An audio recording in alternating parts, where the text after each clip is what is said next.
আসসালামু আলাইকুম। হোম একাডেমিতে স্বাগত জানাচ্ছি নতুন ভিডিওতে।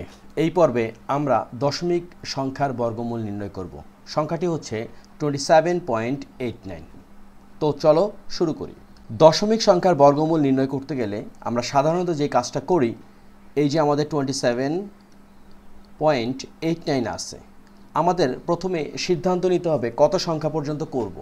আমরা ধরে নিলাম 3 দশমিক স্থান পর্যন্ত অঙ্কটি নির্ণয় করব।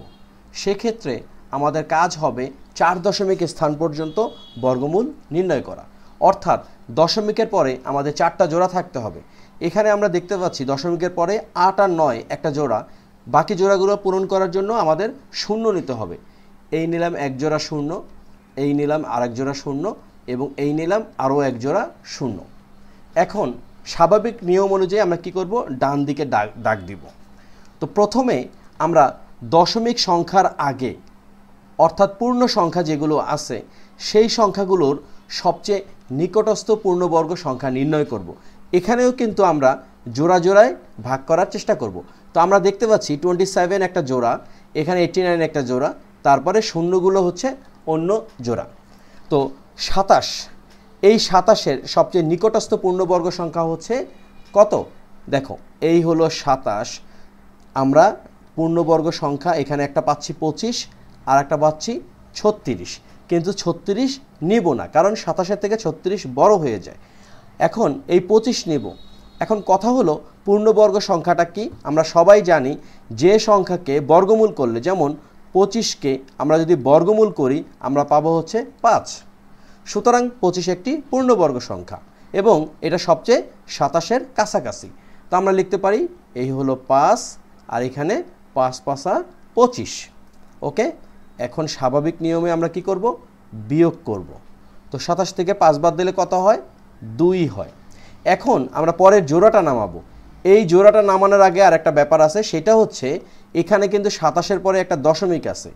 এই দশমিকের কারণে আমরা এই ভাগফলেও যেখানে বর্গমূলের মানটা বেরোচ্ছে সেই 5-এর পরেও একটা দশমিক দিব। এরপরে এই 89 যে জোড়াটা আছে এটা নামাবো। এরপরের কাজটাকে আমরা সবাই জানি, এই 5কে দ্বিগুণ করব, তাহলে কত আসবে? এখানে আসবে 10। এরপর নিয়ম অনুযায়ী এখানে এমন একটা সংখ্যা বসাবো যেই সংখ্যা দ্বারা পুরো সংখ্যাকে গুণ করলে এই 289 সমান হবে বা ছোট হবে। তো এটা একটু বোঝাই যাচ্ছে, এখানে হবে 2। এখন দেখো, এই 2 দ্বারা 102কে যদি গুণ করি, 2 দোকানে 4, 2কে 0 দ্বারা গুণ করলে 0 আর 2 একে 2। ওকে, আমাদের এখন স্বাভাবিক বিয়োগ করতে হবে। কত পাচ্ছি আমরা এখানে? 289 থেকে 204 বাদ দিলে পাচ্ছি 85। এখন আমাদের কাজটা কি? এখন আমাদের কাজ হচ্ছে এই যে 2 পাইছি, এই 2টা এখানে বসানো, তারপরে দ্বিতীয় যে জোড়াটা আছে এইটা নামাবো, অর্থাৎ এই 0 0 নামাবো। এখন আমাদের কি কাজ? আমাদের কাজ হলো এই যে 5.2, এখানে দশমিক সংখ্যাটা বা দশমিক চিহ্নটাকে বাদ দিলে আসতেছে 52। এই 52কে যদি আমরা দ্বিগুণ করি আমরা পাবো কত? আমরা পাবো 104। এই 104-এর পাশে আমাদের কি করতে হবে? একটা সংখ্যা বসাতে হবে, যেই সংখ্যা দ্বারা এই পুরো সংখ্যাকে গুণ করলে 8500-র সমান হবে অথবা ছোট হবে। তো আমরা একটা কাজ করি, আমরা যেমন ধর 104, এখানে আমরা একটা কাজ করব, সেটা হলো দেখো এখানে লাস্টে আছে কত? 8। আমরা একটু 8 বসিয়ে দেখি। এখানে 8 বসালে 8 8 64, 4 4 8 32, 32 আর হলো 64, 4-এর হাতে ছিল 6, 32 আর 6 হলো 38। এই হলো 38, যেহেতু এখানে 0, 8 একে 8। তাহলে দেখো এটা কিন্তু আমরা 8 বসাতে পারছি, 8। তাহলে এখানে হবে 8384। ওকে, এখন আমরা বিয়োগ করব। বিয়োগটা যদি করি তাহলে 10-এর থেকে 4 বাদ দিলে হবে 6, 10-এর থেকে 8 এখানে ছিল হাতে 1, তার মানে 9, 10-এর থেকে 9 বাদ দিলে 1, আর 5-এর থেকে 3 বাদ দিলে 3 তো না 4 হবে, কারণ হাতে ছিল 1, 5-এর থেকে 4 বাদ দিলে হবে 1। এখানে কত আসতেছে?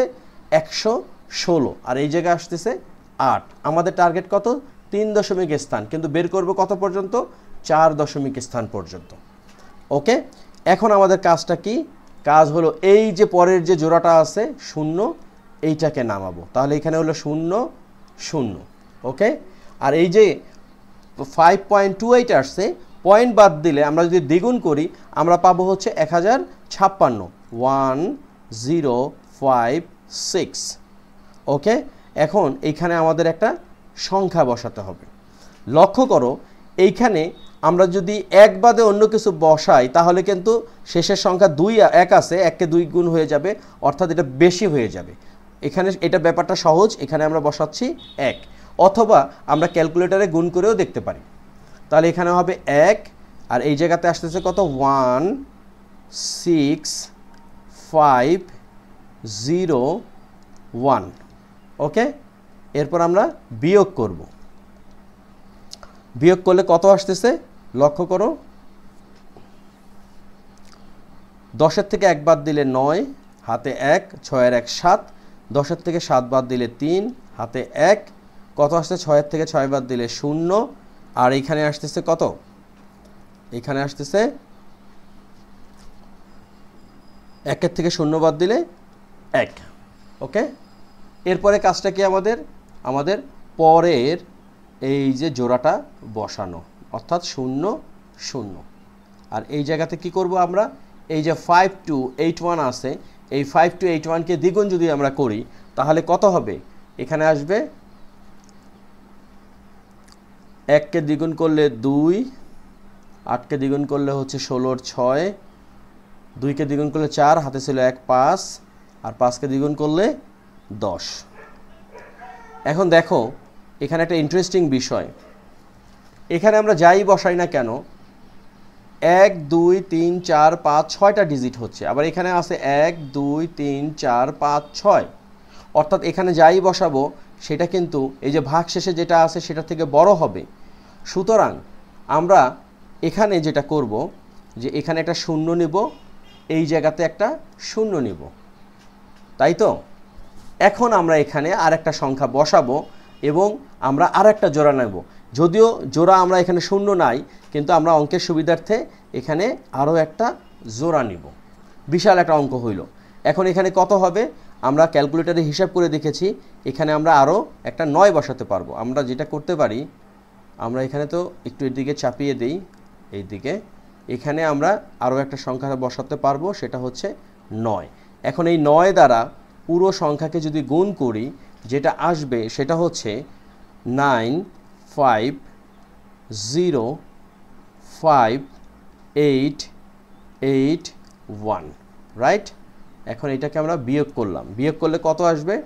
দেখো এখানে আসতেছে 9, হাতে 1, এখানে আসবে 1, হাতে 1, 10-এর থেকে 9 বাদ দিলে 1, হাতে 1, 6 হলো, 10-এর থেকে 6 বাদ দিলে 4, হাতে 1, 9-এর থেকে 1 বাদ দিলে 8, হাতে 1, হাতে 1 তো হবে না, এখন 13 থেকে 5 বাদ দিলে 8, হাতে 1, 9-এর 1 10, এই পর্যন্ত হলো। আমরা এখানেই থেমে যাব। আর এখানে কত আসতেছে? 9। দেখো আমাদের কথা ছিল 4টা পর্যন্ত বের করব, কিন্তু আমাদেরকে বাধ্য হয়ে এই শূন্যের কারণে 5টা পর্যন্ত বের করতে হলো। ওকে, দেখতে একটু বড় মনে হলেও এই অঙ্কগুলো কিন্তু খুব একটা কঠিন না। আমাদের শুধু করতে হবে কি, যে এই যে গুণটা যে নিব, যে সংখ্যাটা আমরা নিব, এই গুণটা আমাদের ভালো করে করতে হবে। তো আলটিমেটলি আমাদের উত্তর যেটা হচ্ছে, সুতরাং 27.89 এর বর্গমূল হচ্ছে, দেখো 5.28109, এখানে একটু ডট ডট দেব, বিকজ এইটা সবসময় কিন্তু একটা ভাগশেষ থাকবে, কারণ 27.89 একটি অমূলদ সংখ্যা, সুতরাং এটা কখনোই হর বা লবভাবে প্রকাশ করা যাবে না, এবং এটার ফলও কখনো শেষ হবে না। যেহেতু এটা একটা অসীম সংখ্যা এবং আমাদের টার্গেট হচ্ছে 3 দশমিক পর্যন্ত, আমরা এখানে লিখব 5.281 এবং এই জায়গাতে লিখব প্রায়। ওকে, আমাদের অঙ্কটা কিন্তু হয়ে গেল। দেখতে বড় হলেও অঙ্কটা খুব মজার, সহজ এবং তোমাদের খুব কাজে লাগবে। তোমাদের যে বিভিন্ন শ্রেণীর পরীক্ষা আছে, ক্লাস 6 হোক, 7 হোক বা চাকরি হোক, যেই শ্রেণী হোক না কেন, এইসব ক্ষেত্রে এই অঙ্কগুলো কিন্তু আসে।